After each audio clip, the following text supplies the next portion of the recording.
Hello, I'm Dr. Katherine Horton. I would like to summarize a couple of things that have happened over the last week or so, and I would like to talk about psychopathology and real-life psychopaths today that are affecting our lives. But before I launch into this extremely serious topic, gosh, there's so much to tell you, I don't even know where to start. As a brief summary, so what we're talking about is essentially crimes against humanity being committed by the intelligence agencies. We've got a situation whereby the intelligence agencies are essentially running amok. They are ganging up on the most valuable members of society in a systematic takedown operation of our Western democracies. They are ganging up on intellectuals. They're specifically ganging up on people who are doing innovative and kind of future-defining research projects. People are being shot to pieces with microwave weapons inside their home. Microwaves have the property that they pass through building materials, like through milky glass, so 40 to 50% of the radiation shoots straight through. Using this method, the intelligence agencies can maim and mutilate and torture and harass people in their bed, inside their own home. And they literally mutilate people to death. What has also become clear is that people get implanted. They get implanted with RFID chips. Literally, instead of the Nazis tattooing a serial number into the arms of victims, the intelligence agencies shoot an RFID chip into them. I have been sharp shot with things into my arm that I don't know what they are. Other people have been too. So we're talking about a serious Nazi takeover of our intelligence agencies. And intelligence agencies are essentially criminal outfits, that's why they're secret. But when they are in deep capture by Nazi psychopathic elements, they essentially run death camp experiments. And this is exactly what they're doing now. So I'm one of those many victims who is being essentially mutilated to death systematically in premeditated attacks by the intelligence agencies. And we are desperately thinking about what to do, what we're dealing with, and how to move forward. And it is essentially what has happened over the last, certainly the last week to me, is that I've been extremely brutally attacked. So the attacks, because I'm an academic or an ex-academic, I'm a research scientist, I have been mutilated to the head. They microwave my head. Systematic mutilation. I have been implanted with something, either nanotechnology or chips or heck knows what, but they are vibrating my arm into paralysis. Really hard electromagnetic vibrations of my arm. Could be ultrasonics. I have no idea how they actually do it in detail, but essentially they amuse themselves with vibrating my arm into agonizing pain and paralysis, trying to cause car accidents. I survived 2 assassination attempts. Now they also try to microwave my brain and force my brain. So Brian Tew has been posting a lot about this, about victims being hooked up to a supercomputer for life that is essentially using these microwave beams that are set up in the neighborhoods to map your brain and then to force your brain. And actually, scarily, that technology that they've guinea pigged on me is very powerful. They can force your thoughts. It is absolutely terrifying having that done to you. And so the last week they have really intensified that. What this actually is, it's a program of Zersetzung, so disintegration.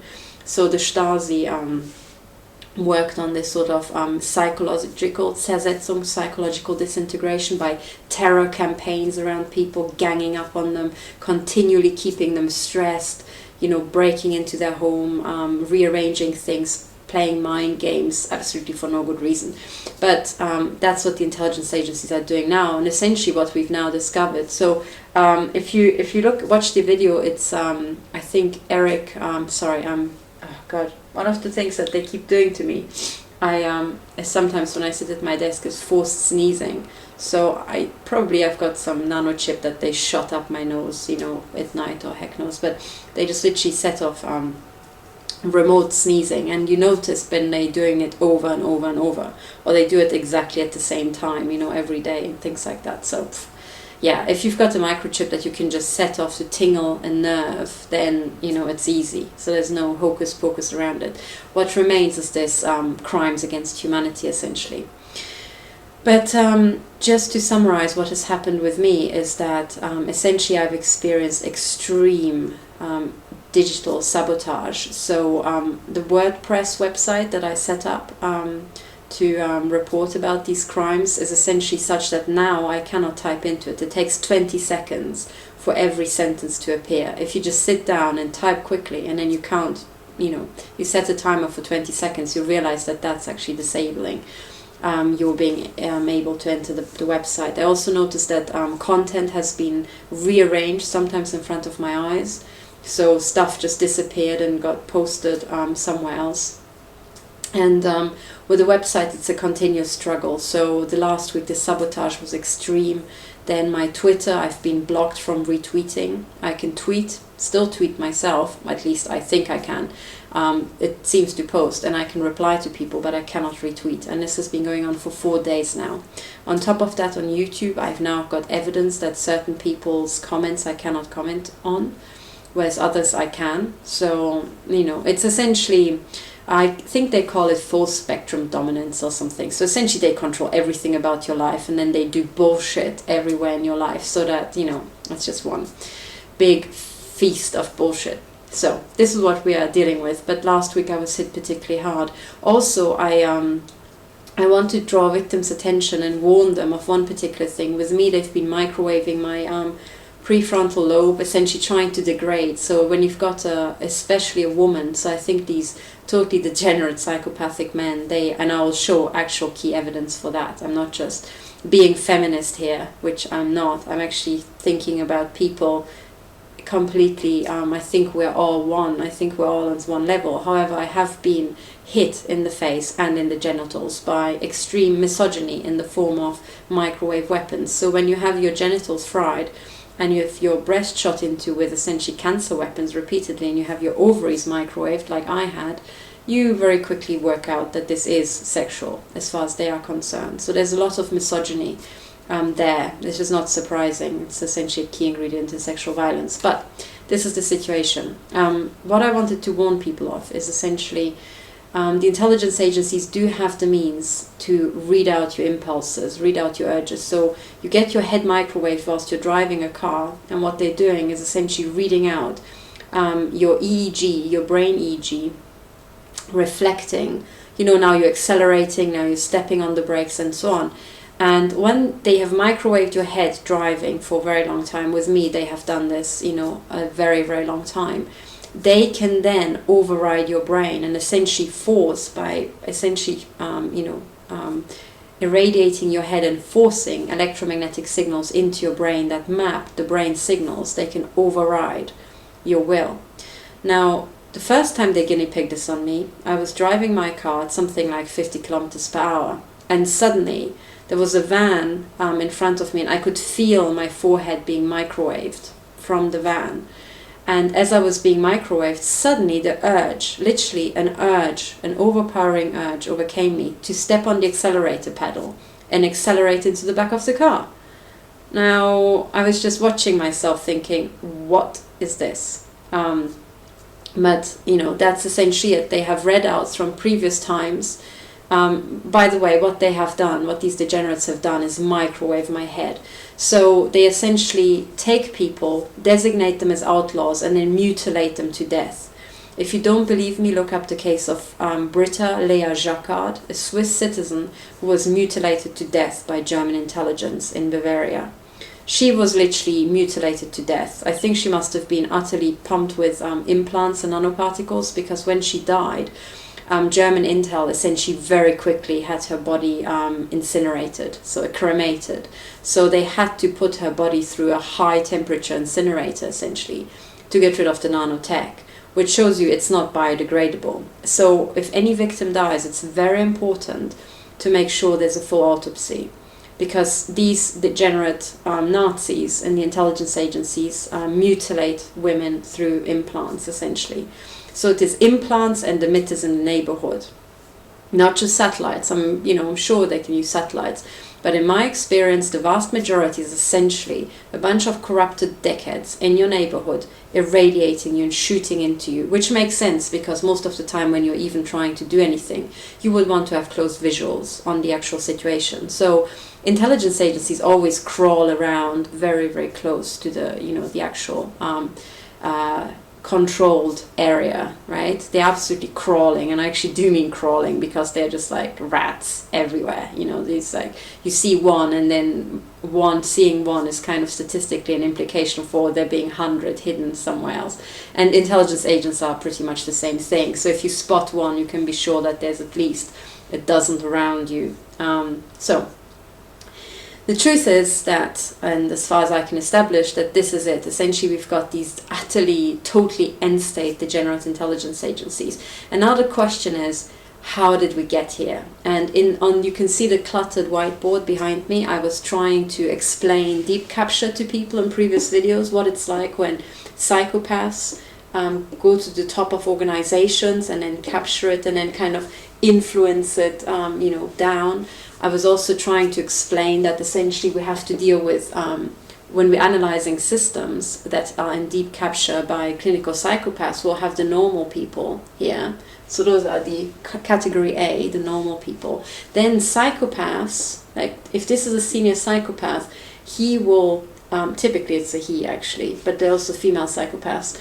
A psychopath will accumulate weaponized morons, essentially minions, stupid but useful minions that he or she can control and do his or her bidding, but they are kind of below. But weaponized morons are fundamentally different from the original psychopaths because they are morons. They can be deadly, but they are morons. And then you have the key psychopaths, and what the psychopaths are getting off on is essentially arousal. For them, power and control is like sexual arousal. So when you have these big psychopath fests, kill fests, essentially what it is a psychopath having a wank, And I specifically use language that's utterly disrespectful because what psychopaths will do is essentially try to create respect and awe by formalizing it, by coming across as very, measured and elegant and so on and so on. And actually the case itself, the material, doesn't warrant any sort of respect. The only antidote to that is utter disrespect, and swearing kind of is the only thing I can do in a lecture. So I will try to use very disparaging, crude base words just to express that there's nothing in this that you should possibly have any respect for. Okay. So I also explained in the past, right, that when you're trying to solve a situation like the mutilation of people, of innocent people in Western societies by the intelligence agencies, and the fact that essentially the intelligence agencies have erected individual concentration camps. So they essentially gang up on a person, they move in, or they corrupt neighbors, they put down high-power microwave emitters, and then they shoot into the home from 3 to 4 to 5 angles. I think as many as they can get, but in principle 3 is enough, 4 is very good, and 5 is just you can just shoot somebody to pieces from all angles. And remember that walls with this technology are essentially transparent, so you can easily kind of also shoot diagonally up through the floor. You can shoot through 2 walls, you can shoot through 1 wall, and still seriously hurt a human being. So this is what we're dealing with. Anyway, so now, just to recap, right? I also explained that when you're dealing with officials, like I try to deal with the embassy, I try to deal with the police and the courts, there's a clever way. Sorry, it says actually in German because the last video I did was in German. There's a clever way to do this, there's utterly stupid way, and then there's the way which I call dumb as fuck, which it truly what it is, and then there's utter Gestapo level, which is down here. And you will find that the reaction of officials is somewhere in between the stupid and dumb as fuck category, right? Going all the way down to Gestapo-style raids on people's homes, destruction of evidence, and serious, nonsense that the Gestapo would have done. Okay, Then I also explained why it's really important to solve this problem with the directed energy weapons, because essentially the ultimate, the biggest problem we all face around the world is essentially a tower of fundamentally different problems that we all have to solve, but we cannot solve it when the intelligence agencies are mutilating people to death, and essentially everybody who thinks differently is shot to pieces by these degenerates. So clearly we have to solve this problem. Before we can solve it, we have to solve corruption, and only if we have that solved can we then restructure finance to cycle the economy to be able to essentially save our collapsing ecosystems. With saving the collapsing ecosystems, I do not mean a green tax or anything like that. No, I actually mean the stuff that you cannot do through taxation or making people pay more. It is really cleaning up nature and giving wildlife a large enough and substantial untouched sanctuary where wildlife can actually exist, including the oceans and so on. And that's a sizable task, and right now the economy is not set up to take any care of the ecosystems. So this is the recap, and it's important to go through this because essentially what you see behind me, and this mess behind me, is essentially a map of all the different elements that play into this. The overarching problem and the reason why I actually take the courage. People say, oh, it's so courageous what you're doing. No, it's not. It's desperate. Because they can kill me, but I also know that if they kill me, they will die as well. We are all set up to die right now. Our systems are set up in a way that leads to everybody's death, including the elites, by different means. So people lower down will die from other consequences. People in the elites will actually be murdered. So the system is set up such that the elites don't notice, but there are guns pointed at their head. And essentially, as far as I can tell, the only thing that people are waiting for is the get-go signal, because now, for the first time in history, well, not really for the first time, but for very few times in history, have there been situations where so much could be gained by so few from the elites, not by the elites. By the elites who are already at the top. Right now in the system are only set up to lose. So whichever way they go, they lose. They think they might, be able to kick off a war or something and then win, but they don't realize that they've got guns pointed at their head. So if they go for that option, they'll die. So there are these, think you will gain anything, but you actually lose everything sort of cycle set up as far as I can tell.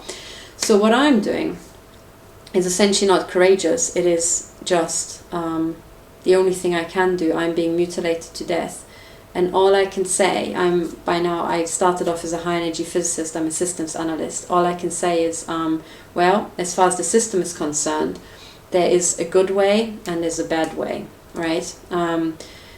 Now, I was trying to think about how to explain this, and this is actually really, really important. And one of the things you have to know is that there has been something that I call the Cull of the Prodigies, which I'm pretty confident has happened.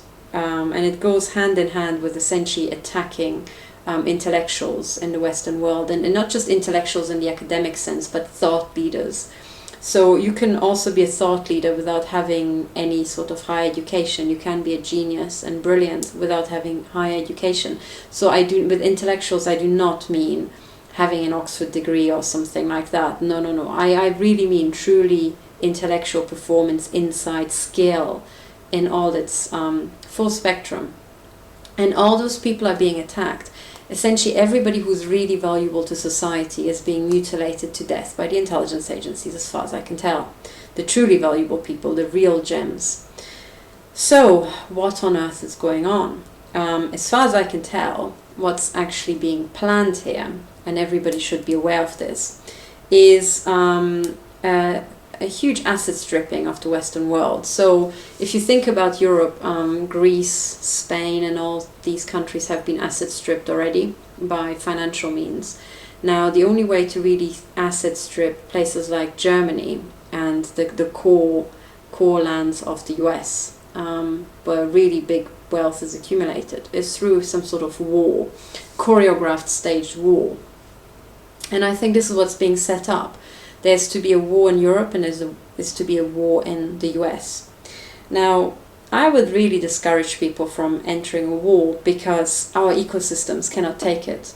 So if there's a war in Europe, and if there's a war in anywhere in the Western world, in the US, the sort of weapons that will be set off invariably will be of a type that will wipe out large parts of the ecosystem, which will feed back even to places like China and Russia.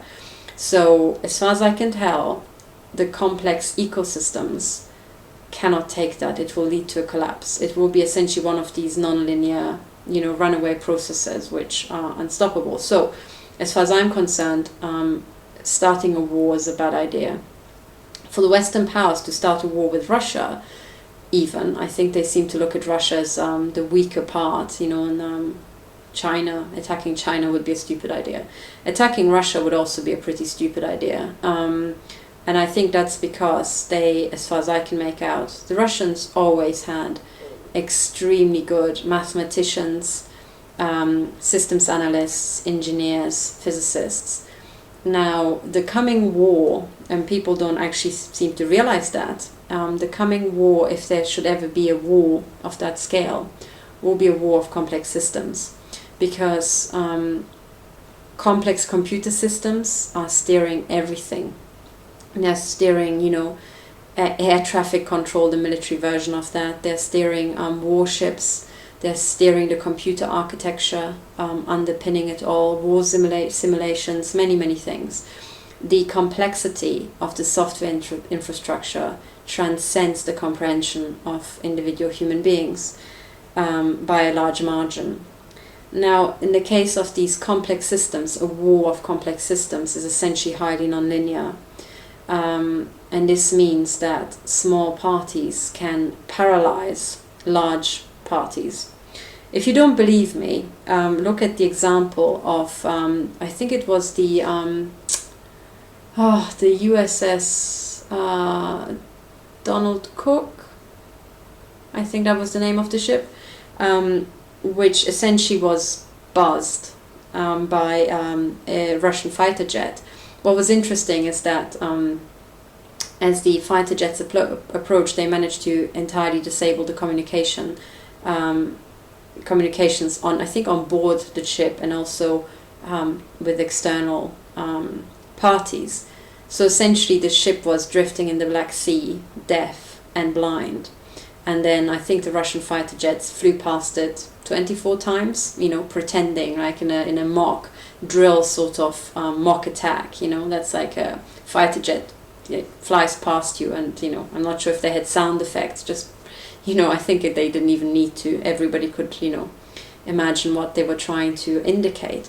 Now that is the war of complex systems. You can be the US with all your volume of money and technology, but if you get small things wrong, then you've lost in a spectacular way. And I warn everybody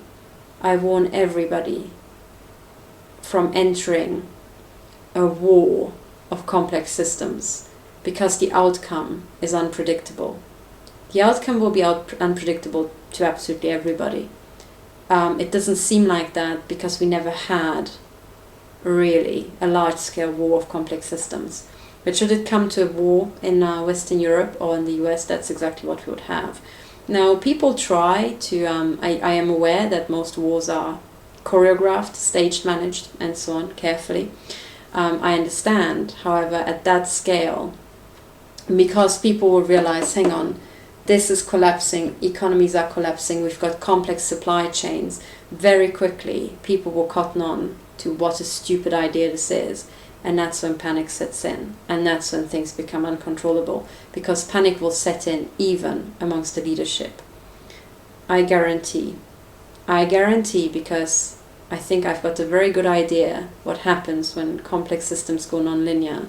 And on that scale, the more you know, the more you should be terrified, actually. So, this is where I'm coming from. I see a system whereby I've been put into a concentration camp by utterly degenerate intelligence agencies. They want to get rid of people like me who would be warning from entering a war, and they want to have this war and some big killing fest, and everybody's making a lot of money. But the problem is that the people at the top, they, well, you know, they're very top-down sort of people. They're not necessarily details people, and also their advisors, because remember, you know, you would have some senior psychopaths accumulating either weaponized morons or other psychopaths, you know, claw their way up. When you want to control psychopaths, you need to have a control file on them. So that's why we find at the upper echelons a lot of pedophiles, serial killers, you know, necrophilia. I think necrophilia is also something that you could put on a, you know, a control file on. This is, for example, why Jimmy Savile had all three. You know, I mean, he was a pedophile, he was a serial killer, and you know, he was also very big into necrophilia. Not a surprise when you actually understand how the system works, because those are the three features with which you can blackmail people. In the olden days, you could blackmail with homosexuality, but these days, I mean, don't even try.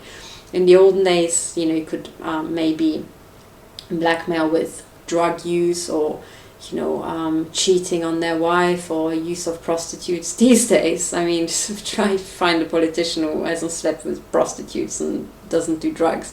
I mean, you know, so you see that by now the number of ways that you can blackmail people gets ever more limited. But what it means is that at the top you have this crystallization of essentially serial killers and pedophiles. And this is, for example, why you saw the features that you saw in Pizzagate, because essentially what you're peeking into is the control architecture at the top. Okay, that aside, I don't really want to go into Pizzagate today, but I want to talk about psychopaths. And the reason why that's extremely important is because when you're talking about war, who would be the advisors of the elites or the people at the top? Well, it will be those who've been groomed by the control architecture. So, I mean, you know, you can't really take weaponized morons as your advisors, because they will be morons, although some do get through. But you have to remember that the top qualifications of the psychopaths around you, because by that time, essentially what you have, if you're really high up in these architectures, you know, is you have a very thick layer of psychopaths, you know, like several layers deep, even more than what I can show here, and then at the bottom some, you know, normal people. But at the very high end of the top of organizations, you can expect to have almost 100% clinical psychopaths. That shows, if you have an eye for the features of psychopathology, you will spot that.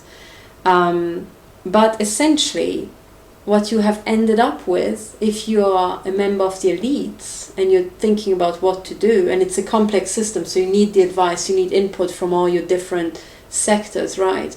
But the people who you have ended up surrounding you, their top qualification for the job is that they're pedophiles, or that they're serial killers, or they're really big into necrophilia.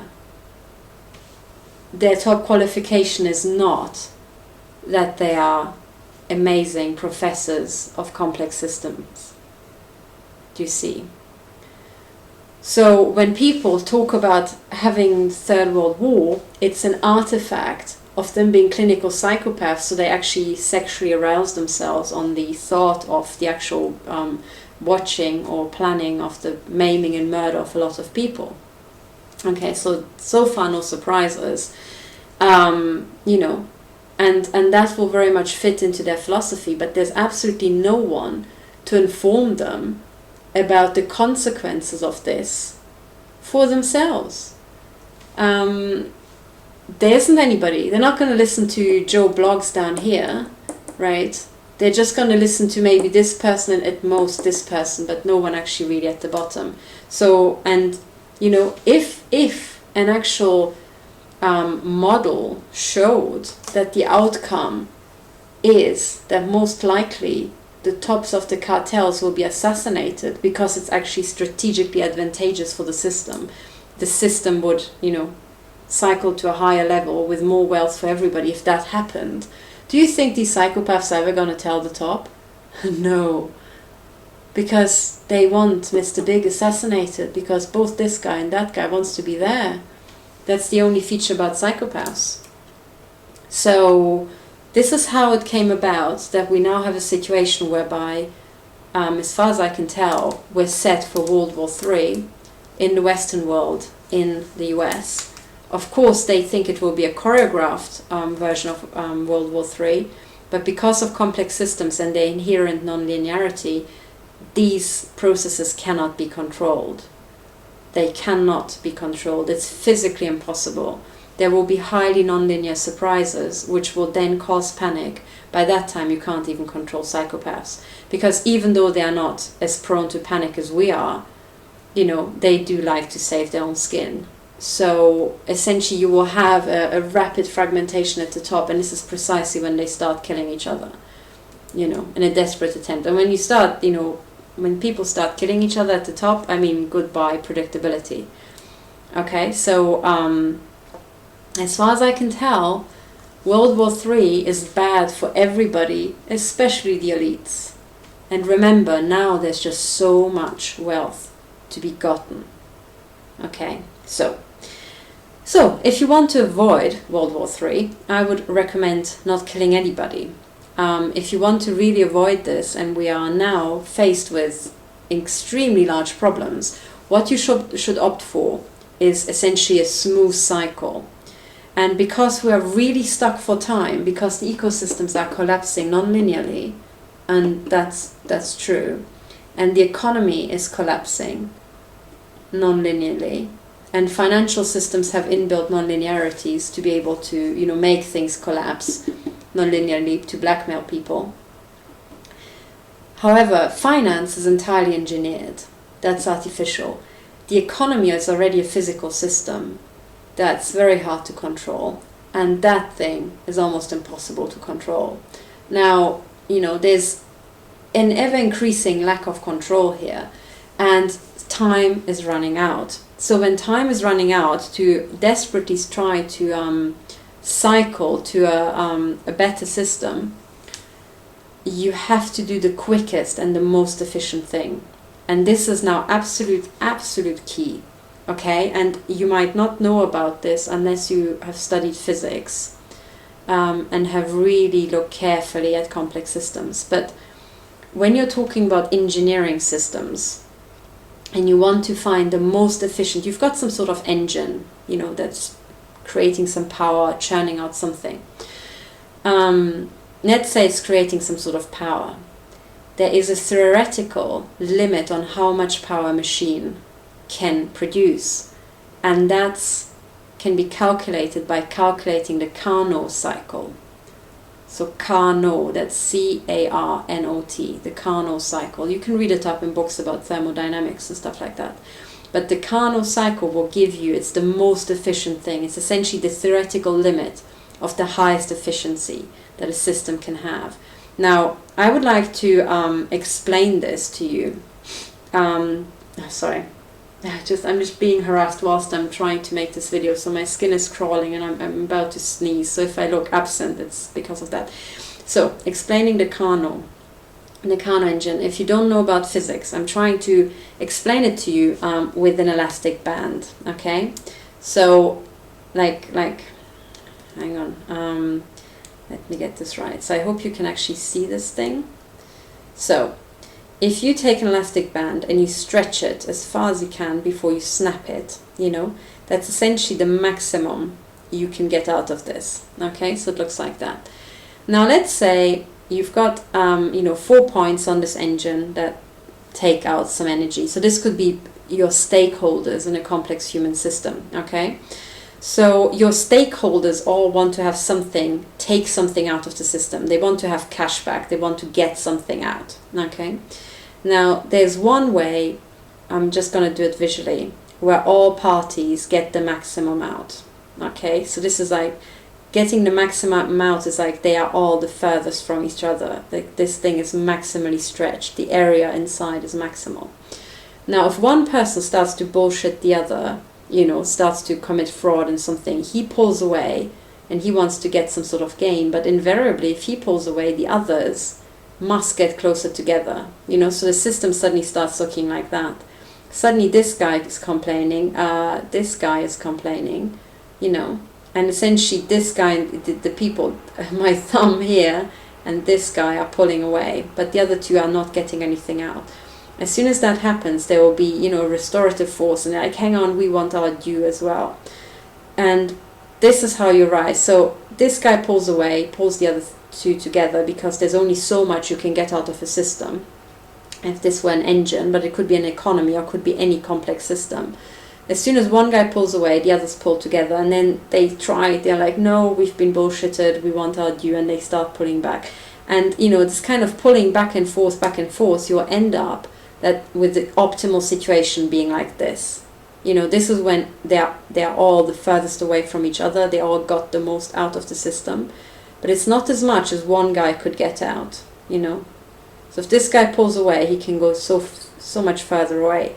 But the others will have some restorative force. Now, if you're talking about complex systems, I'm not sure if you understood what I'm trying to say. But here's an example. If you're talking about, say, an economy, or it could be global politics, or multi-party politics, multi-party world military shenanigans, whatever. Take any complex system. And the reason why it works just the same as in engineering is because engineering is a complex system. Okay? If you look at the micro scale, atoms and so on, putting together screws, putting together, you know, big moving parts and so on, that is a pretty complex system. So whatever works for engineering in terms of physics will work for complex human systems exactly the same.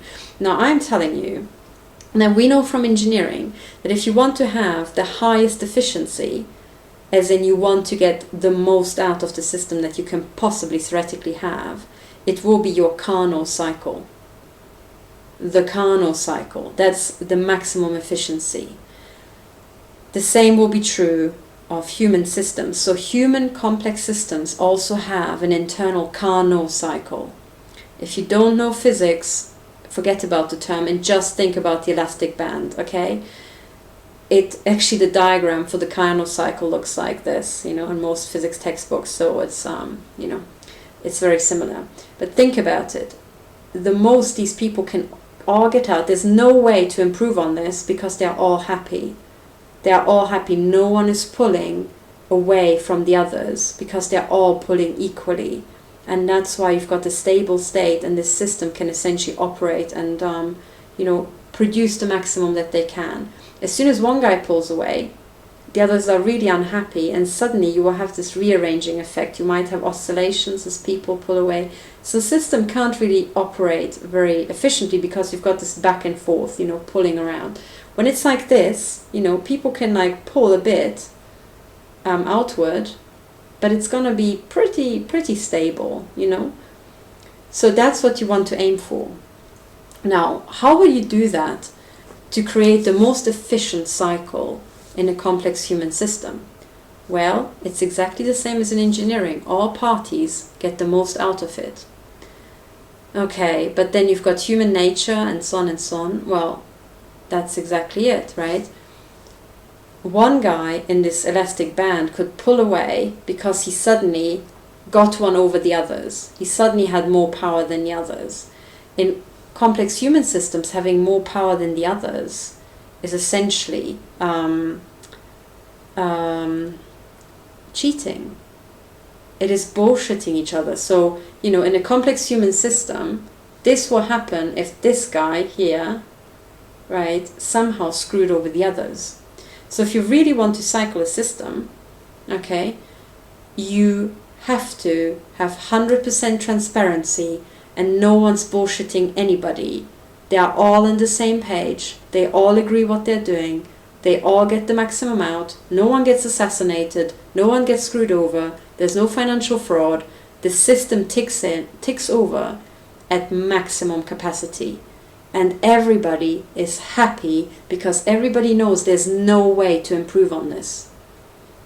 If you've got psychopaths, they love screwing each other over. But if you want to have a quick cycle, you mustn't screw each other over because you will create a disadvantage to yourself. Because, for example, if this guy pulls away, then this guy and this guy will both pull back. And then usually when they pull, this bounces back to below where it was before. So you end up with this sort of, bouncing around eventually. Here, everybody gets the maximum out. When you pull away, there will be back and forth, back and forth.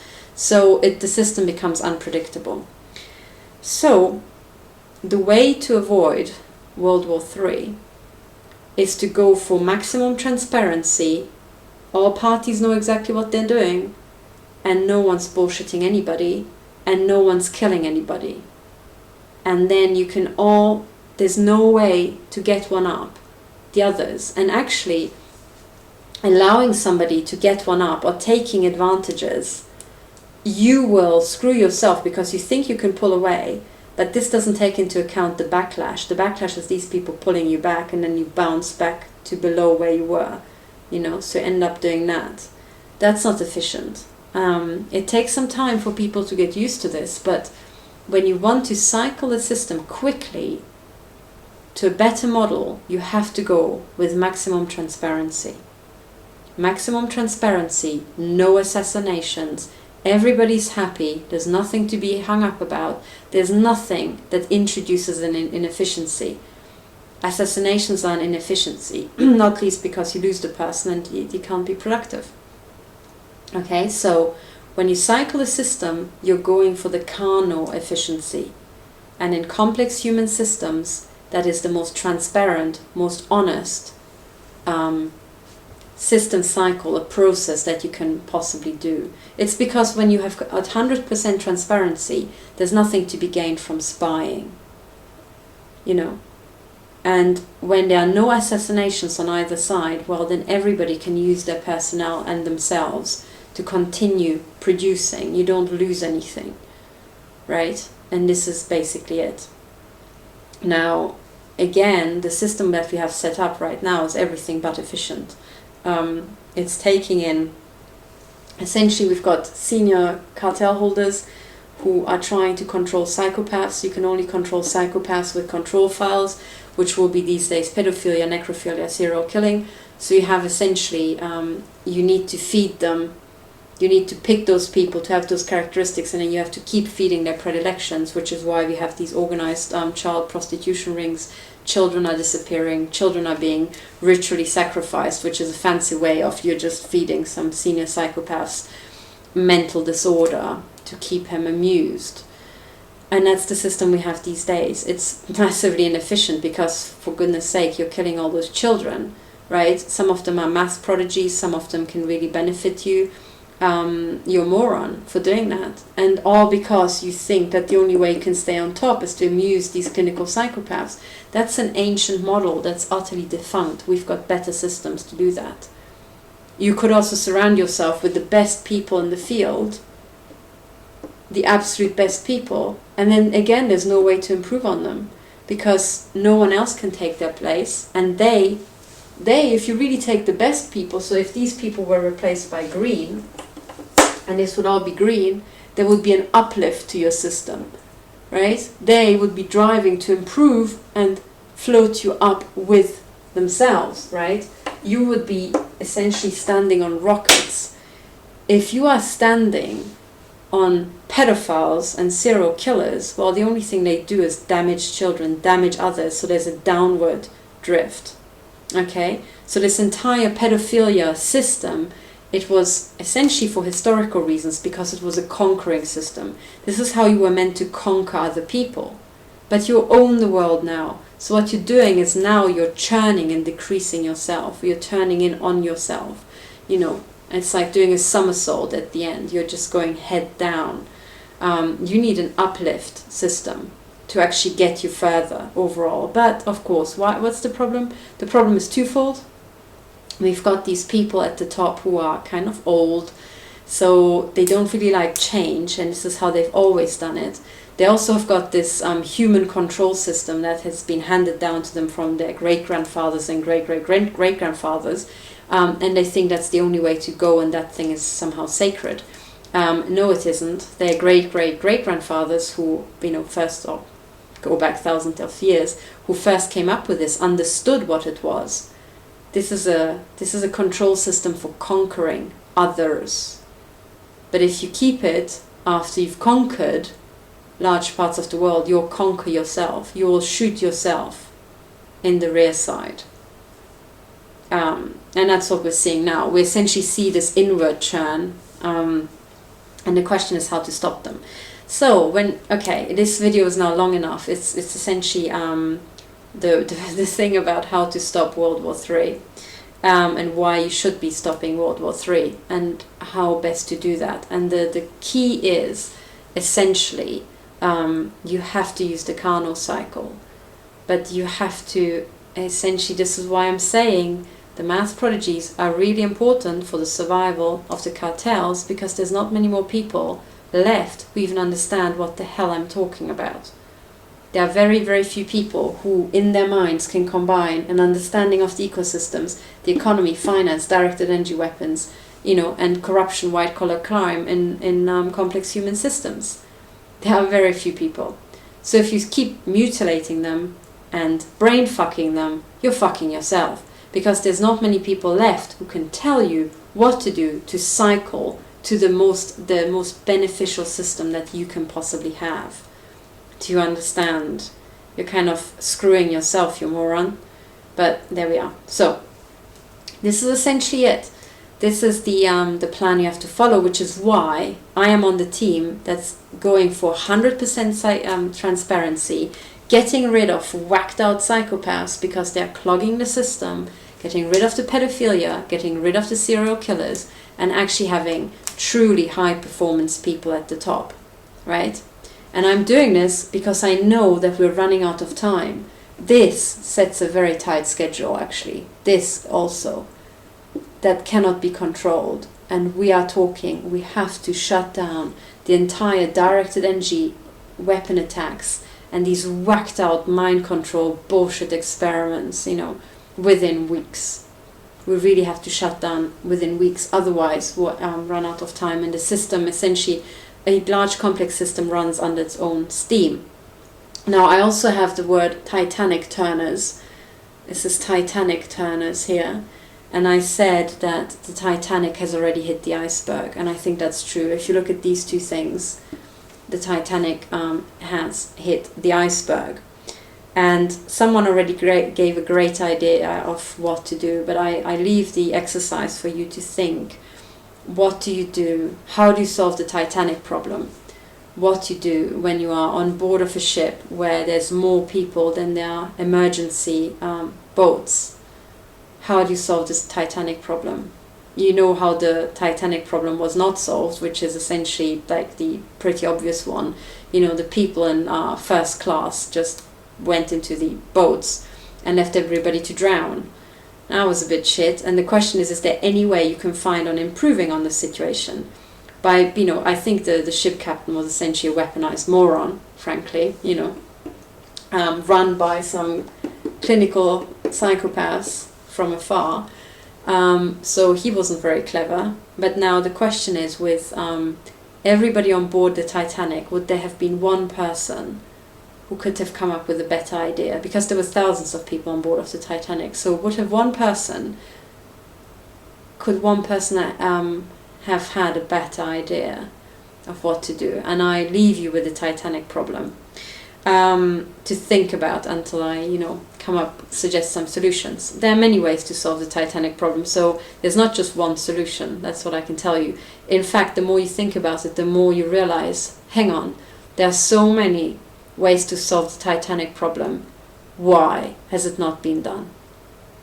And that has to do with complex human systems and how humans behave. But now we are in the situation all over again globally. We are on board of the Titanic. We have hit the iceberg. And now let's not do what Captain What's-His-Face suggests, please. Because that's going to be the most stupid suggestion, because he's a weaponized moron. So everybody for themselves, the real value of the Titanic would have been if there would have been a big broadcast. It's called a system broadcast, systems analysis. So from the top to the bottom, everybody is given the same information and they are told, right, come up with a solution. Now, in those sort of situations, the most valuable thing is people's mental independence. This is just why this brain fuck, connecting yourself to a computer bullshit, is so much whacked out crap by shit scientists, because you degrade the independence, you interlock people, and then all you do is just degrade the system overall. You just brain fuck them, and you also microwave their brain, you utter fucking retards, by the way. But anyway, the true value of the Titanic was that there were thousands of people on board. That was actually a bonus, not a downside, and turned to be a downside because the chief was a weaponized moron. But actually, if there had been a system broadcast from the captain saying, ladies and gentlemen, we've hit an iceberg, we are now drifting in the sea, I think we're all going to die, this is how many ships, boats we have, this is how many people are in first class, I think everybody in second and third class is fucked. Now we've got about, I don't know how many hours they had, like 8 hours before this thing sank, because they knew pretty quickly that they hit something. And then they didn't really announce it for hours, saying, oh, well, don't worry about it.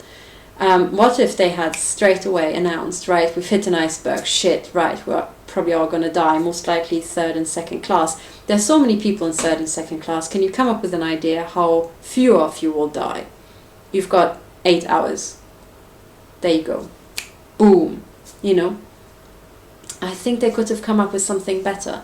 So now, having had the example of the Titanic and being on the Titanic, I say, let's have a system announcement and say, ladies and gentlemen, we as mankind have hit the iceberg. We are sinking. And there's absolutely no way to reverse the sinking. No way. We are all sinking. Now, we have to come up with something of how to solve the Titanic problem. All this thing of, oh yeah, well, we'll have World War, what's it, and then we're gonna go and live behind Mars. Well, yeah, I think there are better ways. This I think is the Captain What's-His-Face's solution, and I think is shit. So what if we come up with something better? And of course, to solve the Titanic problem, you suddenly realize, hang on, you need to have a sort of equality, and you need to listen to people with the good ideas, not to the people who essentially have the fancy paintings in their cabin, So that's exactly what we're doing. Ladies and gentlemen, we have hit the iceberg. It's now up to us. We are millions of people on planet Earth, billions even. What are we going to do? How are we going to turn back? And I'm saying the absolute worst thing, and that would be just like, strategy number one by the weaponized morons, is to kick off a choreographed version of World War III. That is like the most idiotic thing. So what you actually have to do is, whatever you do, avert World War III. How do you avert World War III? Well, there's a really quick way to do that. And for that, given that from China to Russia to the US, we should all be aware that averting World War III is essentially the biggest thing on our to-do list. So whatever it takes to avert World War III is okay, it's allowed. So one really easy way to avert World War III, if everybody's on board, all soldiers, Russian, Chinese, and US, and all participating parties, is that you can't really be sent into war if your commanding officer hasn't actually issued a command, right? You can't. You can't yourself decide you're going to go to war. So you have to wait for essentially a higher ranking officer to come and issue the command. And it's very, very simple how to avert World War III. When a higher ranking officer comes to you and announces that you should now, essentially get ready to be sent off into war, you take your gun and shoot him in the head. And then you dispose of the body. You never received that command. No idea where that guy went. When the next person comes, you do the same thing. No one heard the command. You're just sitting there. Of course, it's brutal. I'm not inciting violence. I'm saying that from a systems analysis point of view, that would solve the Titanic problem. It's that simple. Now, of course, this is a highly gosh, I mean, I don't have to point it out to soldiers, right, that this is a very, very dangerous thing to do, right? And it is so extremely dangerous, and you should all be aware, right? Should this situation arise, you should be aware that this is extremely dangerous, because weapons these days are so powerful. You know, you might actually shoot through the head of your commanding officer and shoot one of your friends. So take care when you're doing this that you have a clean line, you know, of sight. Also behind the guy. Also think about the ricochet. You don't want to hurt anybody. You just want to dispose of the person who issued the command, which you then afterwards didn't hear, ever. But anyway, that's one solution. Systems analysis dictates that that has to be considered should everything else fail, so keep it in mind. Okay, so this video is long enough. This is about how to avoid World War III and many, many other things. We really have to solve the concentration camps. We have to get all the people out of the concentration camps, because also they are the most valuable parts of society. They have been, in my view, earmarked ahead of time for a takedown operation, and this takedown operation is now unrolling.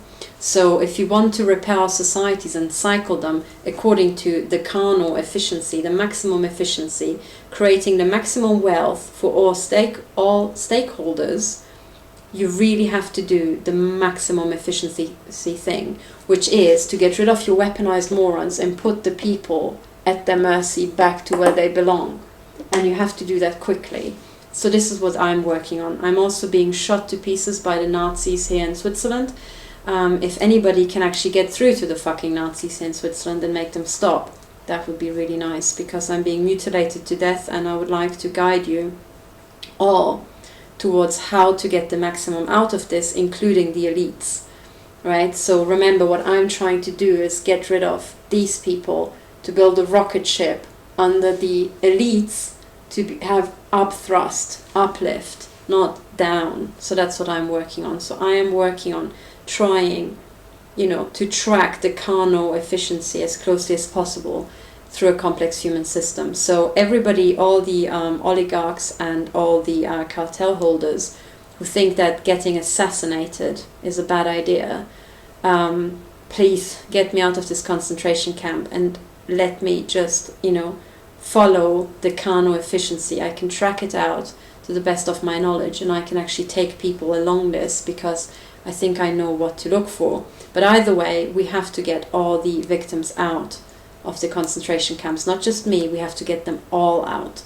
It's very, very important. It's actually part of cycling a huge complex system, because with complex systems you can't just have one person, you have to have a lot. You have to have an army of people like that. And the victims of the intelligence agencies are precisely that. So that is essentially the key. I think there was something else I wanted to say, but I can't quite. Well, actually, yes, I wanted to talk about psychopaths, but I unfortunately I didn't actually manage to do this. So I'm going to put this into a separate video. Psychopaths are hugely, hugely important. So we should dedicate a special video to how to spot them. So thank you very much for listening. Please help us avoid World War III, and please help me get out of this concentration camp. Please. I do have a donation button now. There's also a life sign monitor where you can essentially keep an eye on all the ladies who are fighting this. We are all being mutilated to death by the intelligence agencies. One lady in Belgium, I'm in Switzerland, the others in the US. So please help us.